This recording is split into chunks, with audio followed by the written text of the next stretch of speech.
शहजाद इकबाल साहब, क्या लगता है आपको, क्या इसके बाद जो भारत की अदालतें हैं गैर जानिबदार होने का एक तासुर भी हट गया? देखिए, बहुत ही शर्मनाक फैसला है और मेरे ख्याल से हमारे फॉरेन ऑफिस ने जो कहा है वो बिल्कुल ठीक कहा है कि ये हिंदुत्व इंस्पायर्ड जुडिशरी है। इससे पहले भी जो बाबरी मस्जिद का फैसला आया मंदिर बनाने का उस जगह पर, वो भी बिल्कुल ऐसा ही था और ये फैसला भी बिल्कुल वैसा ही लगता है।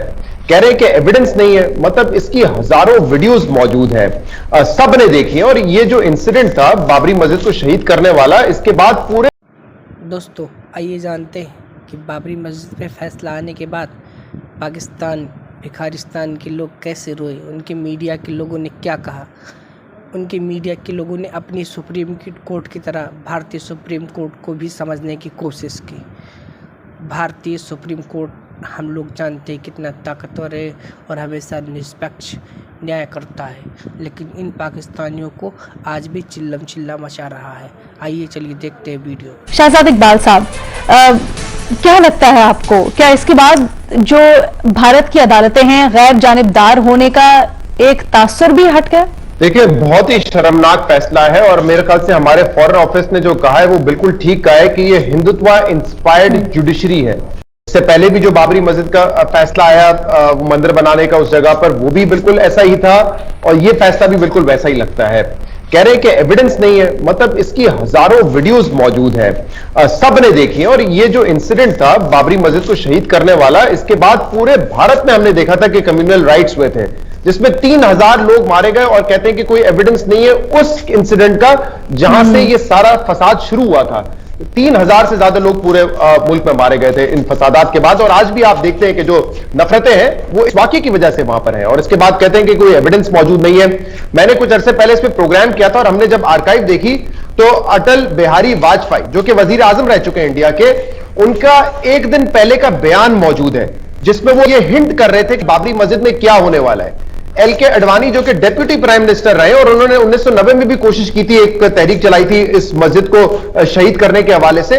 उस वक्त जब ये इंसिडेंट हुआ तो उनकी तकारीर मौजूद है, वो लोगों को बैठ के वहां पे मुबारकबादें बांट रहे हैं, लोगों से जो है दाद वसूल कर रहे हैं इस बात पर। और फिर आज ये कहा जाता है कि ये जो 2 मेजर मुल्जिमान थे इस केस में वो जो है बरी हो गए, उनके खिलाफ कोई एविडेंस नहीं और ये चलते फिरते लोग थे, कोई प्री प्लान नहीं था। तो मेरे नजर में तो बहुत ही शर्मनाक वाकया है। और जो देखें, जब मुल्क में आप सोशल फैब्रिक को इस तरीके से बर्बाद कर रहे होते हैं ना, तो फिर ना कोई इदारा बचता है और जुडिशरी भी उसकी लपेट में जरूर आएगी। ऐसा नहीं हो सकता कि पूरा मुल्क जो है वो एक रुख पर चल रहा हो और जुडिशरी जो है वो अभी तक सेक्युलरिज्म में रहकर जो है फैसले दे रही हो। उसके असरात हर जगह पे देखे जाते हैं और बीजेपी के होते हुए आप कोई बेहतरी की उम्मीद ना करें, क्योंकि ये जो बाबरी मस्जिद वाला इंसिडेंट है ना, देखिए इससे हुआ क्या था। कम्युनल राइट्स तो हुए थे, लेकिन इससे पहले बीजेपी जो है ना वो एक इलाकाई जमात थी। एक छोटा सा सवाल शहजाद साहब, यही कि ये सब कुछ जब अक़वाम आलम देख रहा है, जब इंटरनेशनल कोर्ट्स, जब इंटरनेशनल तंजीमें देख रही हैं, तो वो क्यों आंखें बंद किए हुए हैं? देखिए, उसका तो मुख्तसर जवाब ये है कि जितनी बड़ी मार्केट है इंडिया, तो मुझे नहीं लगता उनके जो इंटरनल मैटर्स है उस पर इतनी संजीदगी से कोई आकर कोई मुल्क फैसला दे देगा या उनके खिलाफ हो जाएगा या कोई उनसे ट्रेड ऑफ हो जाएंगे, इस तरह की कोई चीज मुझे तो नहीं होती हुई नजर आ रही। लेकिन मैं जो बात मुकम्मल करना चाह रहा था, उस वक्त लाइन डिस्कनेक्ट हो गई थी, वो ये है कि ये वैसे तो हमें सबको पता है कि इनका नजरिया क्या है बीजेपी का या RSS का, लेकिन जो इनको सियासी कामयाबी इस बाबरी मस्जिद के शहीद होने के बाद मिली थी, उसके बाद तो आप ये सोच भी नहीं सकते कि इनकी हुकूमत में होते हुए कोई ऐसा फैसला आएगा जो कि इंसाफ के करीब भी होगा। क्योंकि बीजेपी और इनके इत्तेहादियों की 1989 तक लोकसभा में कोई 80-86 सीटें हुआ करती थी। बाबरी मस्जिद के बाद ये पार्टी जो है वो इलाकाई जमात से निकलकर ये एक कौमी सियासत में आ गई, एक नेशनल पार्टी के तौर पर उभरी। और फिर हमने देखा कि अगले इलेक्शन में इनको 300 से ज्यादा नशिस्तें मिली थी। तो इनकी तो हिस्ट्री यही रही है, ये तो थ्राइव करते हैं इस बाबरी मस्जिद वाले इशू पर। इनकी तो जो सियासत इलाकाई से निकल के एक नेशनल कैनवस पर ये सामने है, वो तो वजह यही थी कम्युनल राइट्स जो हुए बाबरी मस्जिद की बात। तो इनसे तो इंसाफ की आप तवक्को ही ना करें। भारत की सुप्रीम कोर्ट ने बाबरी मस्जिद की जमीन हिंदुओं को दे दी। बाबरी मस्जिद केस का तवील फैसला सुनाते हुए भारतीय सुप्रीम कोर्ट ने हुक्म दिया कि बाबरी मस्जिद की मुतवाज़ी जमीन मरकजी हुकूमत के हवाले की जाए।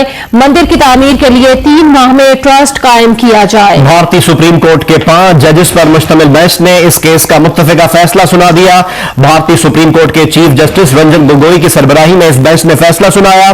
भारत की सुप्रीम कोर्ट ने बाबरी मस्जिद की जमीन हिंदुओं को दे दी बाबरी मस्जिद केस का तवील फैसला सुनाते हुए भारतीय सुप्रीम कोर्ट ने हुक्म दिया है कि बाबरी मस्जिद की मुतनाज़ जमीन मरकजी हुकूमत के हवाले की जाए और मंदिर की तामीर के लिए 3 माह में एक ट्रस्ट कायम किया जाए। यानी भारत की सुप्रीम कोर्ट ने बाबरी मस्जिद का तारीखी फैसला सुनाते हुए बाबरी मस्जिद की जमीन हिंदुओं को दे दी है, मुसलमानों को अयोध्या में मुतबादिल जगह दी जाए। ये रिमार्क्स थे चीफ जस्टिस भारतीय सुप्रीम कोर्ट रंजन गोगोई के।